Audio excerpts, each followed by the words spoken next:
મસાલા પાઉં બનાવવા માટે નોનસ્ટિક તવા ઉપર 1 ચમચી બટર ઉમેરીશું, સાથે 1 ચમચી જીરું ઉમેરીને કકડે ત્યાં સુધી થવા દઈશું, સાથે 1 ચમચી આદુ મરચાં લસણની પેસ્ટ અને 3 મીડિયમ સાઇઝની ડુંગળીને ઝીણી કાપીને ઉમેરશું। ડુંગળીનો હલકો કલર ચેન્જ થાય ત્યાં સુધી થવા દઈશું। ડુંગળીનો કલર ટ્રાન્સપરન્ટ થઈ ગયો છે। હવે 3 મીડિયમ સાઇઝના ટમેટાને ઝીણા કાપીને ઉમેરશું।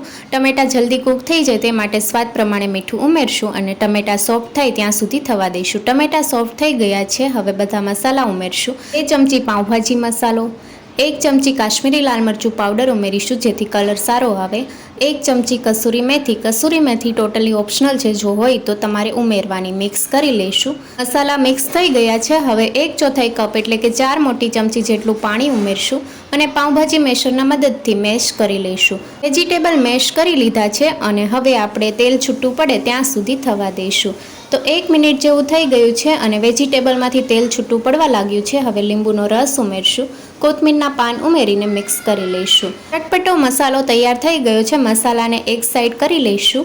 હવે અડધી ચમચી બટર ઉમેરશું, સાથે અડધી ચમચી પાઉંભાજી મસાલો ઉમેરીને મિક્સ કરી લઈશું। પાઉંભાજી મસાલો બટરમાં મિક્સ કરી લીધો છે। હવે પાઉંમાં આપણે વચ્ચેથી કટ લગાવી દઈશું। પાઉંને આ રીતે કટિંગ કરી લઈશું, વચ્ચેથી કટ નથી કરવાનું અને અંદરનો ભાગ પહેલાં આપણે શેકી લઈશું।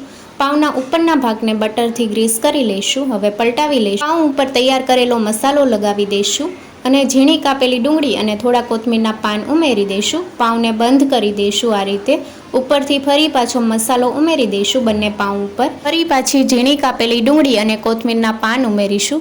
ટેસ્ટી અને ચટપટા મસાલા પાઉં તૈયાર છે। Thank you for watching.